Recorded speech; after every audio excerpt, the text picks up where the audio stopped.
please stand clear of the doors. Por favor, manténganse alejado de las puertas. To those guests who've just joined us, welcome. Our next stop is the Magic Kingdom.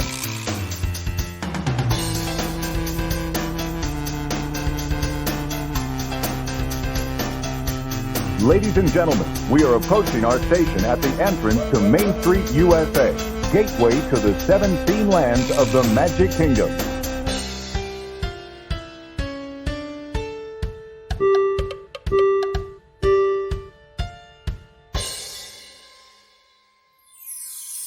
Welcome aboard the Monday Morning Monorail podcast.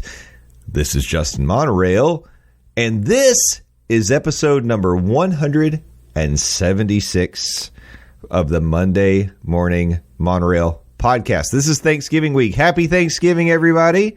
I hope you're having a great time, enjoying spending some time with the family and maybe getting some off time from work. But we're here to bring you a little bit of, I'm going to call it our a casserole of a podcast that we're contributing to your holiday week. And one of the big ingredients to this casserole is my partner in crime, and that is, of course, Landon the Dawsdone. Landon, welcome back to the monorail. Glad to be here, buddy. And it is appropriate that I am a big ingredient in this casserole, and it is appropriate that it is Thanksgiving because both the ingredient and Thanksgiving is associated with turkey because, boy, am I one big turkey. You are a turkey, and I'm a ham. There we go. Yeah, you got to have turkey and ham. Jay, on your Thanksgiving table, is it a turkey only or is it a turkey and ham situation? Because I'll tell you, whenever I go up to Rogersville, Tennessee to go see my Nana, my Uncle Wayne, Aunt Linda, Cousin Logan, and we celebrate Thanksgiving, we are a turkey and ham situation when it comes to Thanksgiving and Christmas. Yeah, if I'm in charge of the main dish and I'm hosting a Thanksgiving or a Friendsgiving, which happens a lot more commonly, I have both because I know that not everybody's a turkey fan. I personally prefer ham. The only time of year that I'm going to eat a turkey like this, I mean, I might get some deli turkey on a sandwich throughout the year, but the only time I'm going to eat turkey as a main course is Thanksgiving. So I want that ham on the table myself. So, yeah, I always have both. Okay. I respect that. Now, I will say I dig turkey over ham. That's not to say I'm going to not make room for the ham on my plate. How are you preparing your bird? Because that goes a long way in your love of turkey. Here recently, my boy Harmon, he will deep fry me a turkey. And let me tell you, if you've never had deep fried turkey, you are missing out. Yeah, deep fried turkey is great. I got to tell you, I think my favorite preparation that I've ever had, and I'm going to say this, and we are not sponsored at all, although Popeyes, if you're listening, we would love to be sponsored by Popeyes. Popeyes will do you a Cajun turkey. If you order it ahead of the holiday season, they will do a Cajun turkey for you. And I got to tell you, that Cajun Popeyes turkey was the most delicious thing I think I've ever had. My dad did it a couple years in a row for Thanksgiving, and boy, oh boy, that was good. But if I'm making it myself, I typically bake it. But I because I don't have like a huge crowd usually for Thanksgiving, what I tend to do is I'll get like a turkey breast, and I like to wrap that in like a thick cut bacon, and that's how I like to bake it because it holds in that moisture. It infuses some of that bacon flavor into the turkey because I don't like a dry turkey. And no. Yeah, that's a way to kind of prevent it. It's very, very good. I highly recommend it. Oh, that sounds really good, yeah. Yeah. I mean, everything's better with bacon. That is true. And it's funny you mentioned the Popeyes thing because I've been seeing commercials for it here recently, and I've been thinking, dang, that does look really good. Oh, it's so good. It's so good. Yeah. Something to remember. And also, speaking on fast food places doing your bird up for you on Thanksgiving, local shout out here if you're in the East Tennessee / Knoxville area, Buddy's Barbecue will smoke a bird for you for Thanksgiving, and that is really good as well. Yeah. Save yourself some trouble. Let some of these fast food places prepare the bird for you, and then you're not waking up Thanksgiving morning going, holy crap, I didn't defrost the turkey overnight. And now, and now we're going to be eating Thanksgiving dinner at like 10 p.m. because I dropped the butterball. Yeah, you don't have to Google how long do I put turkey in microwave to fix. Exactly. By the way, don't do that. Don't microwave your bird. And also, going back to deep frying turkey, there is an aspect of danger to that. So if you are going to try and deep fry a bird, be very, very careful. Oh, yeah. And move it away from your house and make sure your bird is completely thawed out. Yeah, that's the big reason why I've never done it myself. I know there's a lot of risk involved in deep frying a turkey. And then also, I don't know what you do with all that oil once you're done. How do you dispose of it? I don't know. Where does it go? Yeah, honestly, I don't either. That's why I let my boy Harmon do it. He sets up it's almost like a factory of deep frying like the day before or the day of Thanksgiving. It's incredible. You just drop the bird off. I'll hang out with him 45 minutes later. I have a freshly deep fried turkey. Oh wow. And then he just takes care of everything else after that. But then so awesome. The trade-off there is you've got to spend 45 minutes with Harmon. I mean, well, you got me there, but it is the season of giving thanks, and I'm thankful that I only have to spend 45 minutes with him. There you go. Wow, random shots for Harmon. He's not even here to defend himself. I know, right? Yeah. Harmon, come on the pod and defend yourself. Yeah. That will be a very explicit episode of the Morning Monorail. That's true. Well, I enjoy all this Thanksgiving talk, and I do want to say tomorrow night we have scheduled, actually Wednesday. I'm sorry, we did it for Wednesday. Wednesday we've got a live episode of the Pass Holder Lounge scheduled, and we're going to be really diving into a lot more Thanksgiving talk. But specifically, we're going to be talking about Thanksgiving movies, and we're going to talk about our favorite Thanksgiving dishes and just Thanksgiving traditions and things like that. So if you are available Wednesday night, who's got anything going on Wednesday night before Thanksgiving? Nobody does. You're looking for something cozy to do. You want to hang out, relax on the couch, enjoy like a little beverage, and maybe get your mind right, get yourself ready for that Thanksgiving meal. Join us Wednesday night on the Pass Holder Lounge, and let's talk about some Thanksgiving stuff. I think it'll be fun. I would wager to guess that we're going to talk about the difference between stuffing and dressing because people love to get me riled up about that every year. It's a tradition. And so I'm ready for it. And I'll come in guns a-blazing. I'll just warn you. I know the difference. Do you? I don't know if you do. Wow. Yeah. The gauntlet has been thrown. Yeah. There's a Publix commercial this year. And I actually think I remember seeing it in previous years. But this year, it's really gotten my attention. And it's like a daughter who's now grown up and she's got her own family and she's making a traditional family dish. So she calls her mom because she's like, Mom, I don't remember what temperature do you put the oven on? What do you put parsley or thyme? Like, how do you do it? And she keeps calling it stuffing. But here's the thing. It's not going in a bird. She's putting it in a casserole dish and baking it. So Publix, I am here to tell you that is called dressing. Good grief. Fake news. Wow. Yeah. Jay is publicly calling out Publix. This is great. Yeah. Come at me, Publix. This is only a taste of what you have to look forward to on Wednesday night's Pass Holder Lounge. That's right. And I don't care. You can come at me with your, we've always called it stuffing. I don't care. Then you're wrong. And your grandmother was wrong. Wow. But happy Thanksgiving, everybody. What are the holidays for if not arguing with people that you love?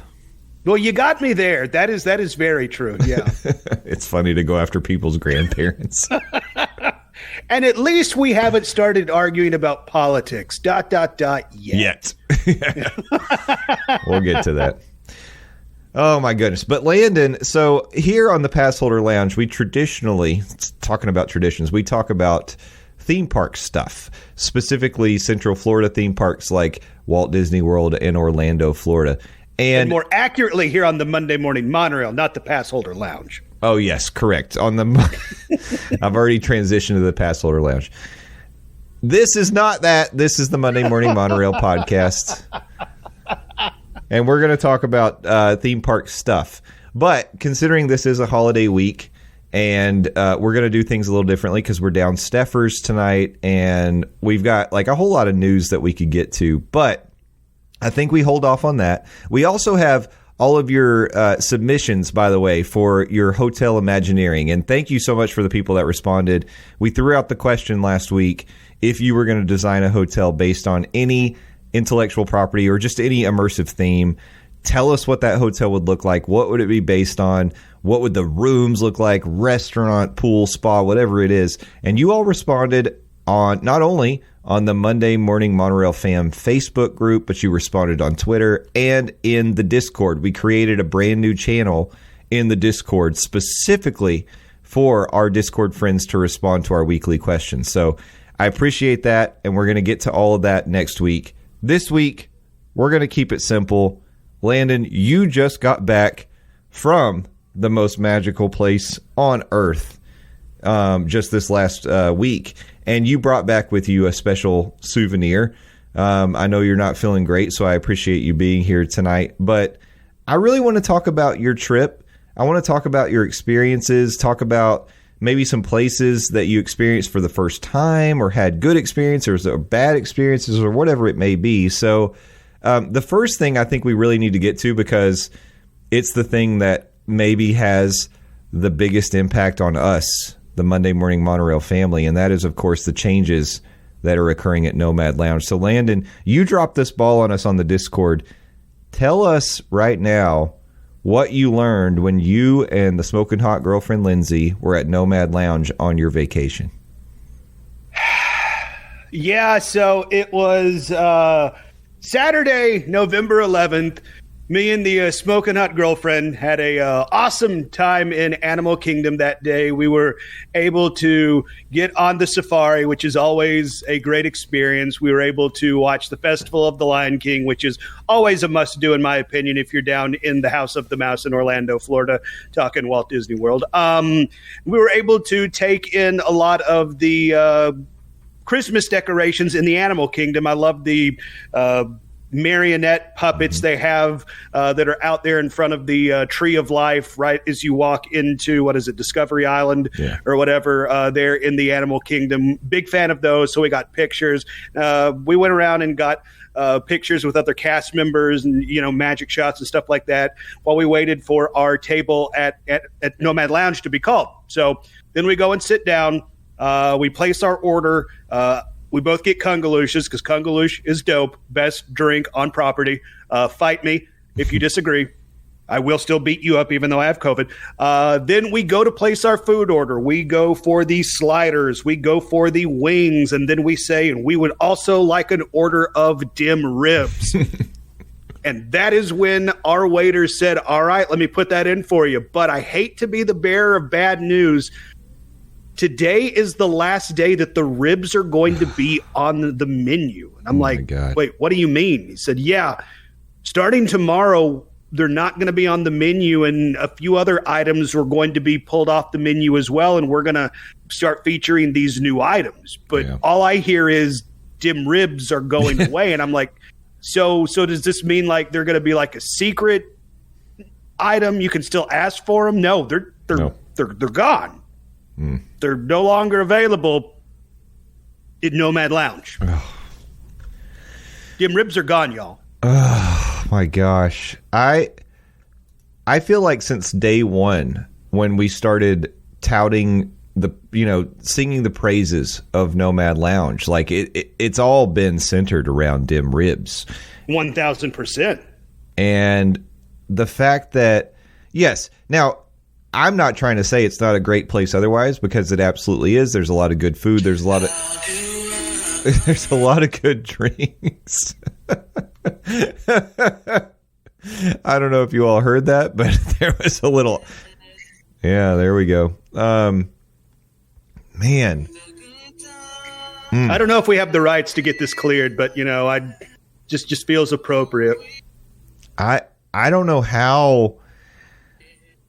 I guess the question that I have to ask myself, and I think we all have to ask ourselves, in the post-rib Nomad Lounge world is, will it continue to be the best lounge on Walt Disney World property without Dem Ribs? I don't know. I don't know, man.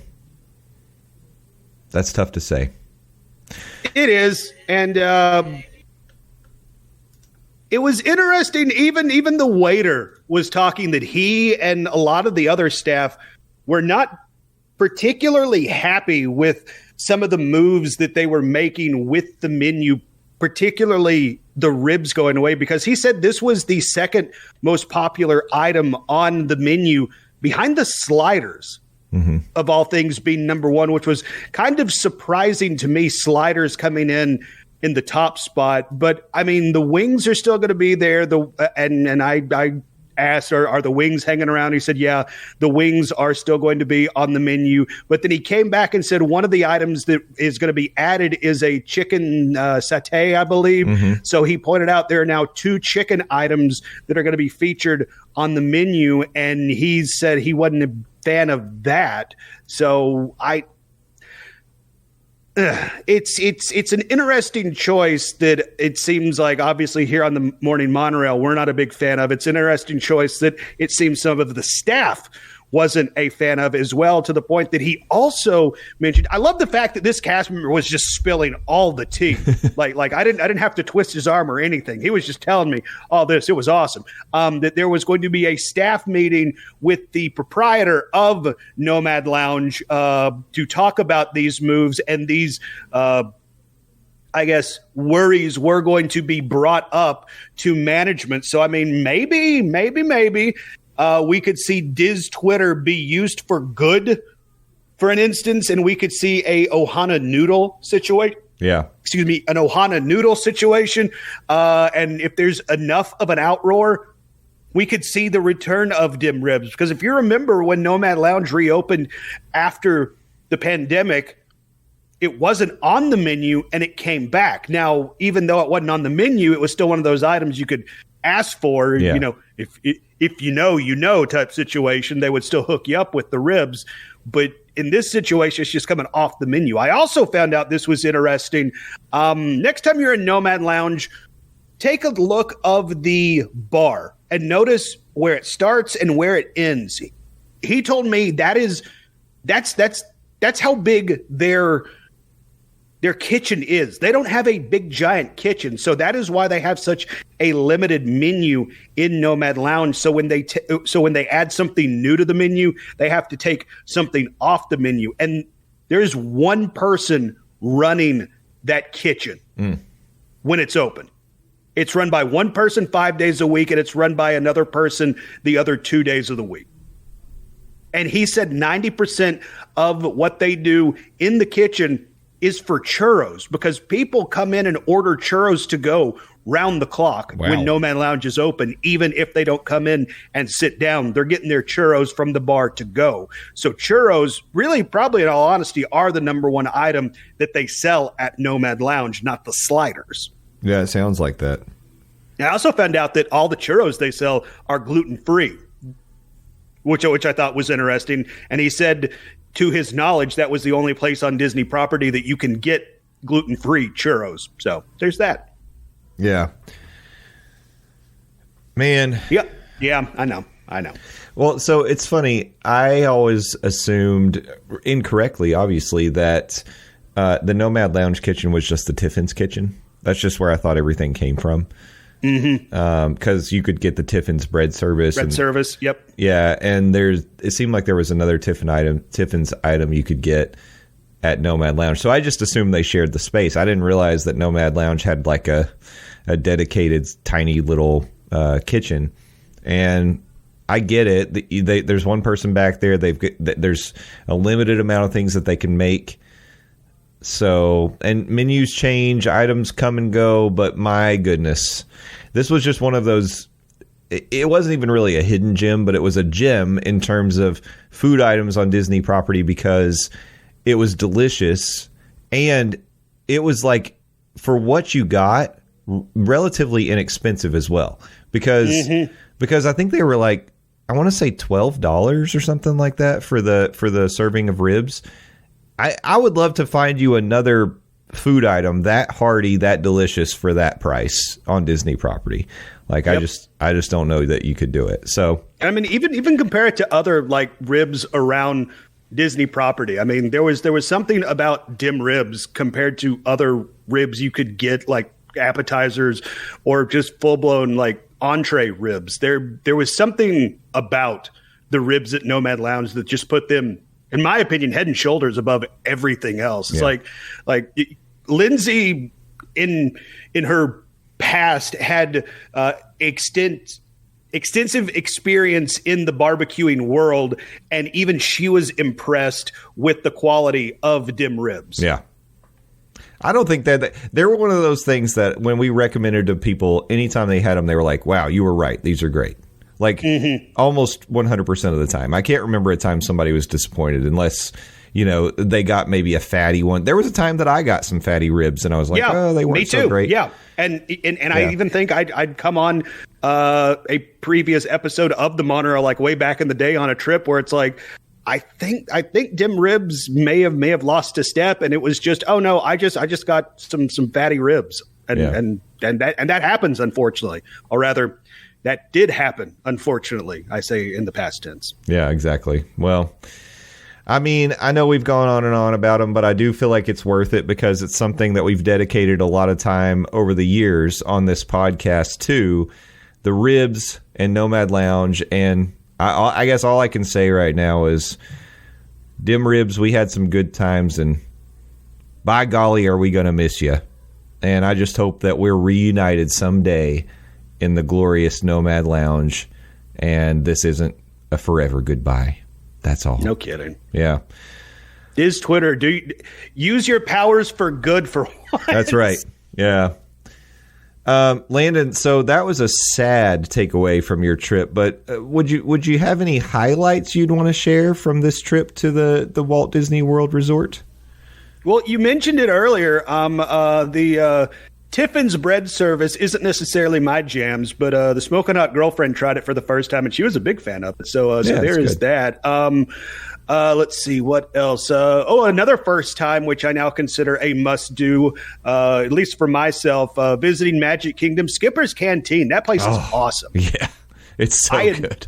I had never eaten there. The food is great. The theming is great. The cast member, I mean, it's literally like you have a skipper from the Jungle Cruise bringing you food and drinks, telling you these just punny jokes, which make me laugh and smile so much on the attraction. Now you're telling me these jokes while you bring me a kungaloosh, which, by the way, you can get a freaking kungaloosh in the Magic Kingdom, which dreams do come true, particularly down at Disney. So, but yeah, I was blown away with Skipper Canteen. So that is definitely a must-do attraction for me or not an attraction, experience, rather, going forward. And by the way, cool. Like for people who aren't familiar, because we didn't specifically say, kungaloosh is a spiced beer. And I don't know what brewing company is responsible for kungaloosh, but you can only get it in a very limited amount of places on Disney property. But yes, Nomad Lounge and Skipper Canteen are two of those places that you can get them. And just having a beer in Magic Kingdom is a special thing. I mean, it really is. Yeah. And as far as I know, Skipper Canteen and Nomad Lounge might be the only two places that you can get them. Because I know at one point, Jock Lindsay, you could get kungaloosh, and it's no longer offered there, which is kind of why Jock Lindsay is no longer as high on my list of things I have to do when I'm down at Disney. And I was able to go to Jock Lindsay and experience the Christmas decorations, and that was fun. I had like a holiday martini. It's a whole bunch of like liqueurs and stuff like that with a cinnamon around the rim, and that was fine enough. But I mean, Jock Lindsay just ain't the same without kungaloosh, if I'm being honest. It's fine. I'm still a big Jock Lindsay fan, but yeah, I enjoy the fact that Steffers and I talked about it last week, that Jock Lindsay practically has a whole new menu for the holidays, and that's pretty exciting. And it's very cool that they decorate the way they do. It's a very nice, very festive environment if you're looking for kind of a holiday bar experience, Jock Lindsay is a good option. But you went to another place this trip that you'd never been to before, speaking of places to eat and drink in Disney Springs, and I think you had a higher review for this experience. So tell us about your trip to the Edison. Yes, very impressed with the Edison. The atmosphere was so unique, so fun. The drink offerings really kind of that like Prohibition era kind of meets a steampunk feel as well. Highly impressed with that. Not going to be a shock when I say top-notch service from the cast members as well. In addition to the drinks being great, the food was phenomenal. I think it's the DB Edison bacon. Yeah. Maybe the best bacon I've ever had. Whoa. Yes.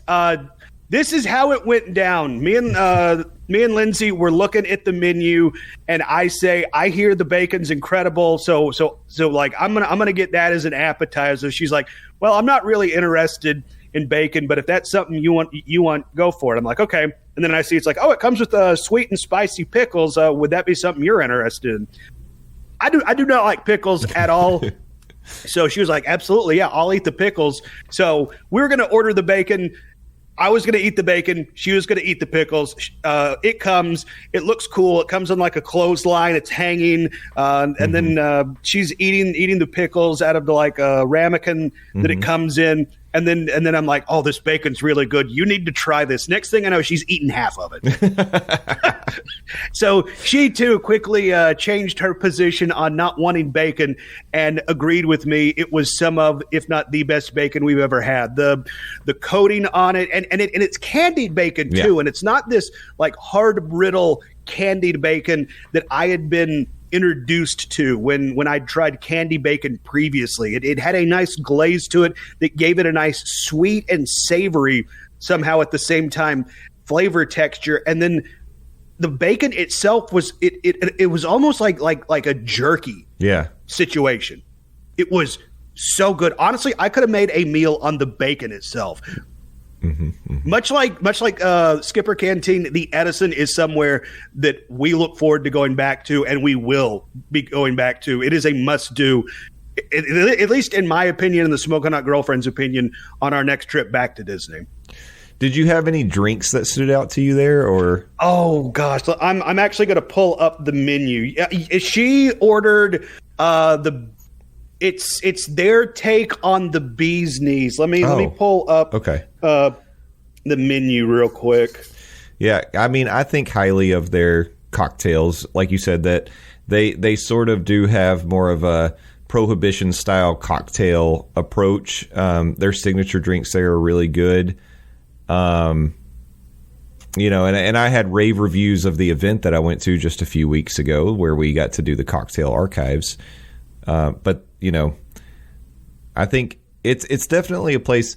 It's funny because my first couple experiences there, and maybe I was just there getting the wrong things. Like I was just like, yeah, it's fine, but I don't know that I would recommend someone pick this over some of the other places in Disney Springs for their meal. But I don't know if it's improved, or maybe I'm just doing better picking food items and drink items from the Edison. But the last couple times I've been there, I've really enjoyed it.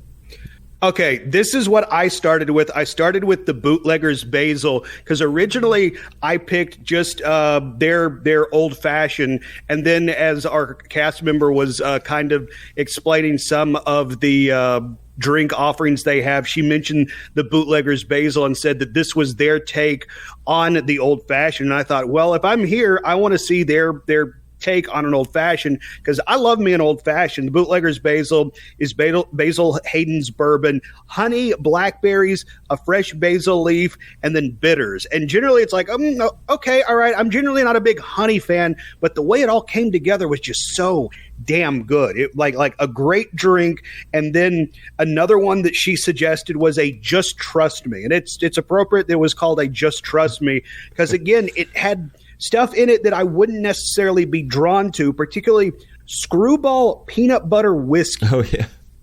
But in it is, in addition to the peanut butter whiskey, their Maker's Mark private selection. So a private selection made specifically for the Edison, then some black walnut bitters, and then chocolate bitters. With the way that came together, I mean, like, that it was almost like I was drinking dessert. It was almost like I was drinking a Reese's cup. It was incredible. Sounds good. Yeah. And then Lindsay got a Dame Will Sting You, which is their take on a bee's knees, which is a drink that I had never heard of, but Lindsay thought it was incredible. It's a Sipsmith lemon drizzled gin, stirring all natural ginger liqueur, honey, lemon juice, cranberry juice, fresh Savannah Bee Company honeycomb. And when they say fresh, I mean there was a literal honeycomb in the drink from the Savannah Bee Company across the street from the Edison in Disney Springs.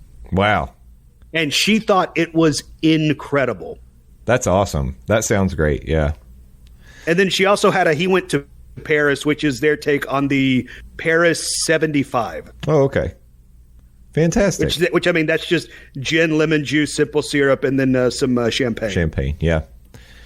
Well, awesome. Like, I'm really glad that you all had a great experience there, and because I know that there were a couple experiences you had from restaurants sort of around Disney for this trip where you didn't get the best service, or you didn't love necessarily what you had. So I'm glad you had a really good experience at the Edison. Yeah. The Edison was definitely something we both walked away from with glowing reviews. Abracadabra, not so much. I know. That was a bad one. I wanted to talk to you a little bit just about how the parks were, because I mentioned to you before we started recording that on the Sunday that Casey, May, and I got to meet up with you guys in the parks, and we hung out for a little bit in Hollywood Studios. We hopped over to Magic Kingdom. May wanted to go see the decorations on Main Street, and we didn't plan on being there very long, but we wanted to get in, get a little sense of the decorations, have something to eat, and maybe ride a ride or two. But we got in line for Jungle Cruise and experienced something that I've never experienced before. When we got in line, it was posted that the wait was about 45 minutes. Now, I always use the Touring Plans Lines app to see what actual waits might be compared to what's posted. And at this particular time, it said that the wait should only be, even though it was posted 45, it should really only be 25, I think, let's say 30, just to be fair, 30-minute wait, which is fine. That's actually really good for the Jungle Cruise.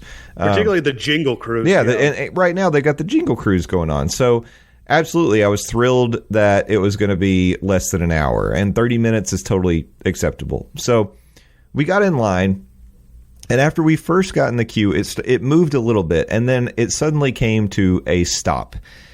And I started observing how they were loading the boats, and essentially what was happening was they were filling the boats with the Lightning Lane people who were coming through, who had made the reservations on their little Genie Plus app and gotten the Lightning Lane. They were filling the boats with Lightning Lane, and then every boat was only getting one party from the standby queue every single time. Now, I don't know if this was because maybe there was some extended downtime during the day on the Jingle Cruise, and so people were coming back at this time, and they felt like they needed to accommodate the Lightning Lane people who had legitimately paid for their Genie Plus and Lightning Lane access, and I get that. But it was such a problem that I checked my watch, and by the time we had been in line for an hour, we had only made it through about a third of the queue that was in front of us.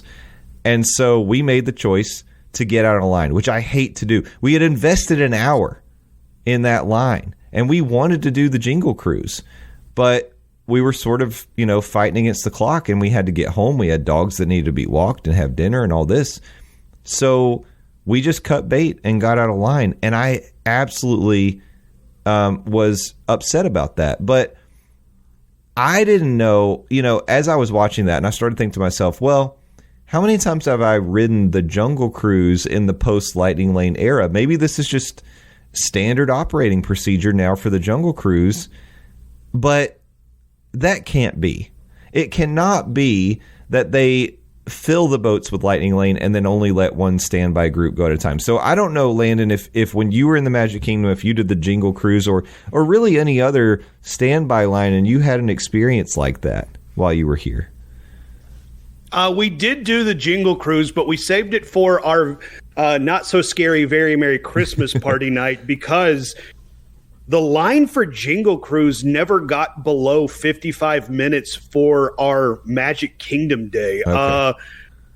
It was very people-y, let's just say, when we were down doing the parks, particularly on I'm trying to remember, it was Thursday was our Magic Kingdom day, so it would have been Friday was our Epcot day. Epcot was almost dang near undoable with just how many people were there. It's like, I do understand, it's a Friday. We also realized after the fact that it was Veterans Day, so maybe a lot of people had the day off, wanted to hit up the parks. Yeah. So that may have also been adding to the crowd. But it's like we were able to snag a boarding group for Guardians when we were there at Epcot, and we were in line once our group was called for 2 hours. Wow. And unlike y'all who were smart enough after an hour of waiting in line for the Jingle Cruise, we stuck it out. And it was about the hour mark that both me and Lindsay were just like, this is miserable. Like, don't get me wrong. It's like once I finally got on the damn ride, I had a blast, and I finally got Everybody Wants to Rule the World, which is the one song that I really wanted to hear. So that's something I can check off my Disney bucket list. But it's like up until that point, like it wasn't fun to the point where it's like there for a while, it really kind of impacted our day in the park. And it's like, thank God you and Cocktail Bob ended up coming to hang out later that afternoon, because I mean, up until that point, like the experience of waiting for 2 hours was just such a buzzkill, and knowing that we spent so much time of our day waiting. Yeah. But I like the experience that you had where they were like letting I guess 95% of the Lightning Lane people get on, then 5% of the standby on the Jingle Cruise. I mean, that would infuriate me if I saw that. Particularly, it's like, okay, I've been here for over an hour. We haven't moved, while these people who paid for this service put their skin in the game, who Disney is almost like elevating, saying that they're better than us because they gave us extra money, is they're being let to play because they paid. Yeah. While we just get to stand here. Yeah, and that's kind of what we had talked about initially when they first were introducing Genie Plus, Lightning Lane, and the individual Lightning Lane. Is it's just another way for the parks to kind of feel like you've got the haves and the have-nots. And people felt that way. Back in the Fast Pass Plus days, I can remember if I had to wait in a standard queue and I wasn't able to get a Fast Pass for my favorite ride, I would always look at the people going by in Fast Pass, and I'm like, oh, you jerks. I hate those jerks in the Fast Pass lane.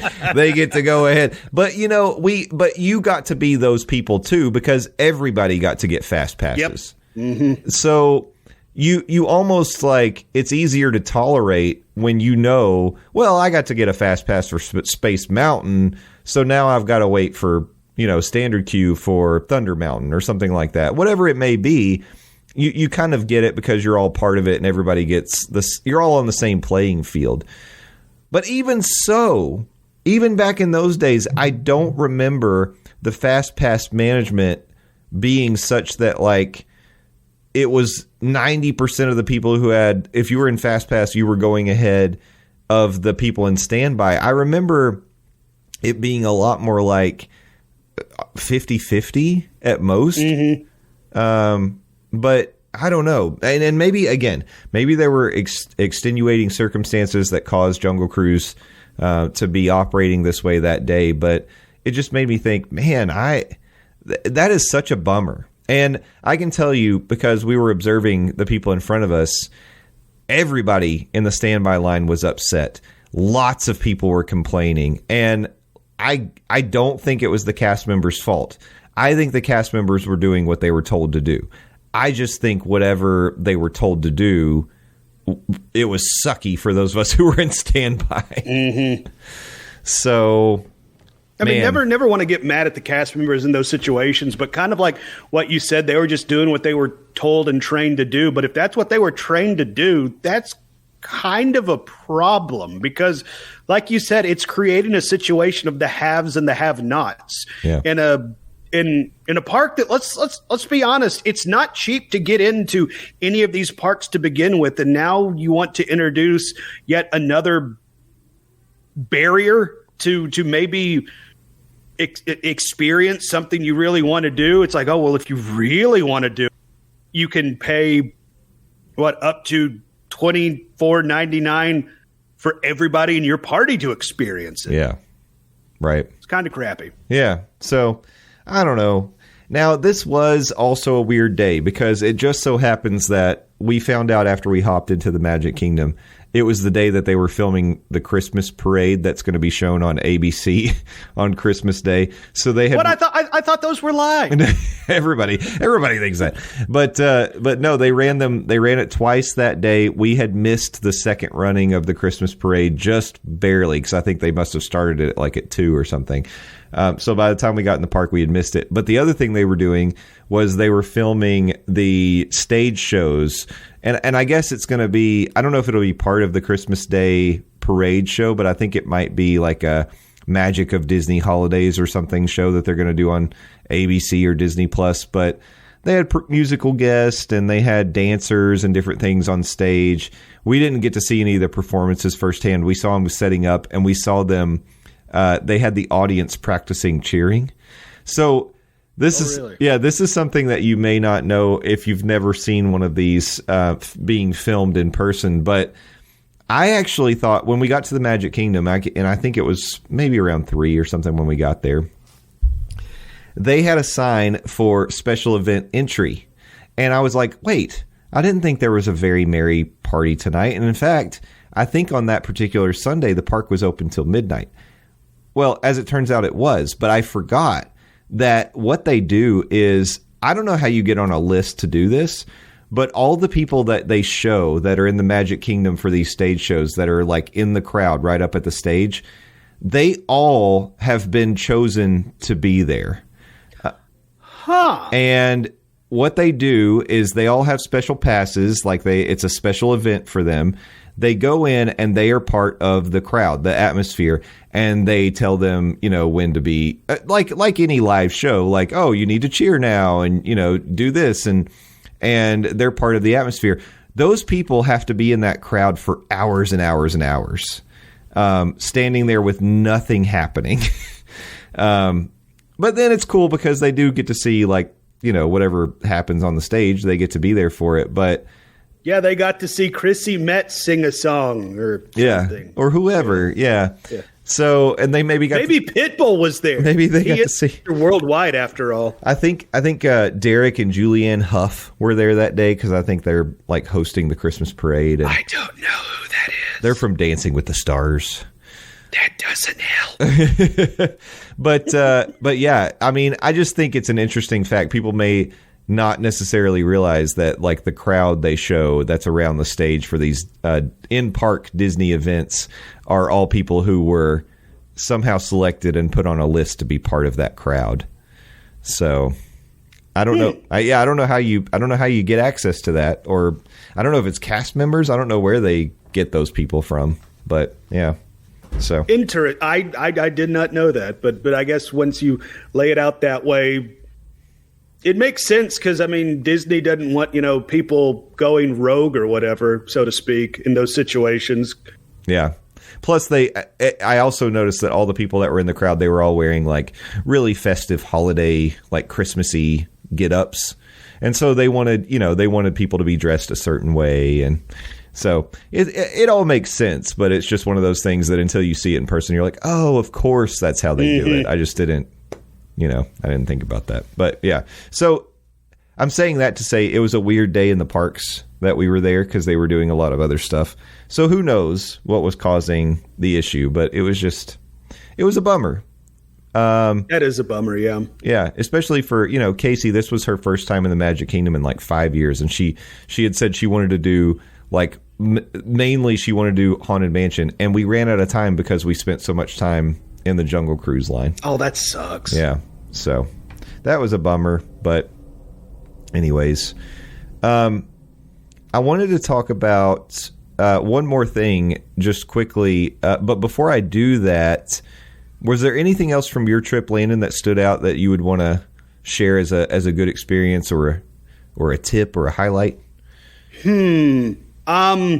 Despite waiting 2 hours in line for it, I do think Guardians of the Galaxy is my favorite attraction on Disney property. Yeah. That thing is so dang fun. The coaster itself is so smooth, and I know some people get nauseous for it. I'm going to knock on wood here. That's my third or fourth time being on it, and I've yet to experience any nausea-inducing thing on it, but I love that damn attraction. It's so much fun. Nice. Yeah, it's wonderful. I always like to say, I think Rise of the Resistance is my favorite Walt Disney World attraction, but the most fun attraction is Cosmic Rewind. Yeah, and I think that's fair. The whole experience of Rise might be better. I do like that, I guess, queue experience more than I do Guardians, though. The last time I rode it, most of it, even the queue itself, was in B mode, and they bypassed a lot of it. And then you get on the attraction of Rise itself, and a lot of it was in B mode as well, which is kind of a bummer. Right. So I do think you have to kind of dock Rise some points in that aspect. But I really dig Guardians of the Galaxy. That is a super awesome experience, and I'd had a lot of fun at this year's Very Merry Christmas Party. The fireworks were awesome. Something that I really enjoyed. The stage show itself right before fireworks was kind of lame, if I'm being completely honest. Oh, okay. Yeah, in my opinion, not worth going out of your way for, though, with the way it lined up. It was one of those things. It's like, we'll go watch the stage show, and then we'll just stay put for fireworks because stage show led directly into fireworks. Right. So, yeah. But yeah, they had like a Christmas song about how you need to text people around Christmas, which we thought was really weird. Wow, that is a very modern take on a Christmas message. Yeah. Make sure to text your loved ones. It's Christmas. Yeah. That me and Lindsay kind of looks like that's weird, right? And she's like, yeah, very weird. But next year it'll be like, make sure you comment on their TikTok and wish them a Merry Christmas. Yeah, be sure and like and subscribe to their podcast.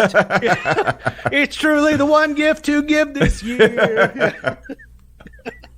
Trying to think anything else. The one tip. Be flexible. Go with the flow.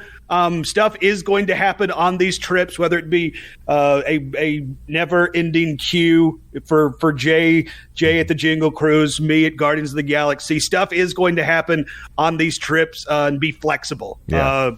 Don't let stuff like that ruin your trip. Yeah. I kind of had to tell myself that a couple times during my trip, but always remember that. And the end of the day, you are still at Walt Disney World. Right.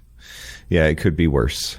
So the last thing I wanted to mention for today, because I feel like it's sort of the elephant in the room, is Jollywood Nights has begun at Disney's Hollywood Studios. It's a very limited event. I think in all there were maybe 12 or 13 of these for the holiday season. And it started last week. And boy, oh boy, did the reviews start rolling in for Jollywood Nights. Not only during the event, after the event, the next day. I will say Disney has already started to try to tweak and adjust the event to address some of these issues. But I hear, and I don't know that this is 100% accurate, but I hear that people were so upset they were asking for the guest experience team to refund their tickets to Jollywood Nights. And that was actually being done because it was like such a it didn't cluster muck. It didn't deliver on the promises on day one, right? So now, if you go back and you read through some of the reviews of Jollywood Nights, it came down to a couple of things. I think it was very, very crowded. And then the way that they set up some of the events didn't allow for crowd flow or to spread the crowd out like they should have for Jollywood Nights. Another issue was the check-in process was kind of messy. And if you were in the park checking in for the event, there was a very, very long line to get your credentials so you could stay in the park. I heard that the meet and greet for Phineas and Ferb, at points, that line got up to like 60 minutes to an hour. And this is like an event that's 60 minutes to an hour. What's the difference? To 90 minutes. I was going to let that one go, but if we want to dwell on it. But that would be, you're talking about a limited event that's like 4 hours long. You're going to commit 25% of your time to. On the plus side, I heard that the Nightmare Before Christmas sing-along in the Hyperion Theater, and then in the Theater of the Stars, the variety show hosted by the Muppets. Both of those very, very good. People loved it. If you could get into those, people were big fans of both of those shows and said they were really good. But then they countered that with, we only got to try like 2 food items because the lines to get to the food were so long that we had to wait 30 minutes just to get one food item, and then that took like a big chunk of our party time.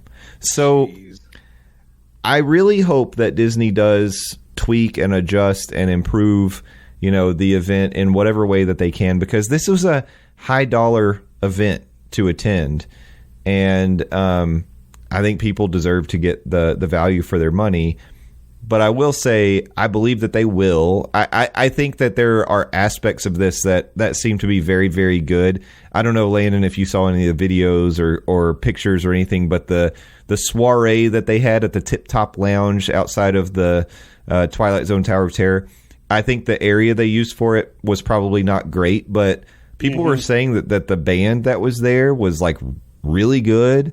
From what I heard, the food and drinks were good. So, and then, like, I know they've adjusted some things going on at the Brown Derby, but I heard that it was sort of underwhelming, the experience in the Brown Derby. And actually the piano player wasn't even playing Christmas songs, which I can't really understand. Yeah, it kind of defeats the purpose, but okay. Why that would be. So it's interesting. I'll be very curious to see how this continues to play out. I know they've added a Duffy meet and greet. And they've adjusted some things at the Brown Derby. So as we continue to go forward, I think Disney will try to improve this. But man, the thing that shocks me is that when Disney starts a new event like this, or they have like a big attraction opening like Galaxy's Edge, it seems like they haven't done the planning to manage the crowds in an effective way. And it's not like this is their first time doing this stuff, and it always catches them off guard. And that I don't get that. I don't understand that. Yeah, it shouldn't catch them off guard. And everything that I've seen negative about Jollywood Nights is it really comes down to, like you talked about, crowd management and crowd flow, and how it really kind of bottlenecked in some instances. Particularly, you talk about the area for the Twilight Soiree at the Tip Top Club. The area itself looked really cool, and the experience that they were selling there that you could experience was also really cool. But the area was not built to get people in there and then turn them around, and it was really kind of a bottleneck. And it, like, opening night of anything at Disney for any experience is going to be very people-y, as I said earlier, to describe my day in Epcot. And I mean, this was a sold out event, so a lot of people were going to be there. But it was to the point that we were seeing on social, people were talking about it's just too crowded to the point that they weren't enjoying it. And it does seem like Disney is pivoting to hopefully improve that and improve guest experience, because I do think what they're selling is a cool experience.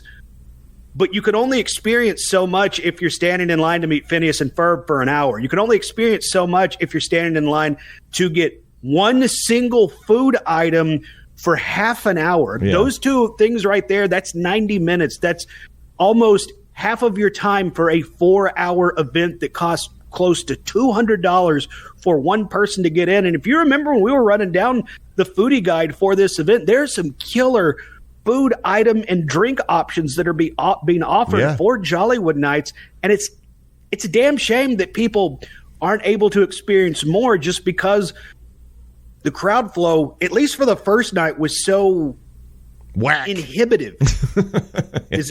Is that the word I'm looking for? Yeah. Inhibiting. Yeah, sure. Inhibiting. There we go. Remember, I'm sick. You have to be nice to me this week. But I do like that Disney is listening to crowd feedback. I do like that in the instances where people were asking for refunds on this, they were issuing those. I do like that Disney is making changes to improve the guest experience, and hopefully opening night is going to be just a blip on the radar, and the rest of these experiences will be better and will go off without a hitch. I did see that those who attended some of these events after opening night, they seem to be more positive than negative. There are always going to be people out there that, you could give them a gold bar, they would complain to you about it, how oh well, you didn't gift wrap it for me or anything. But I do see more positive than negative reviews on the following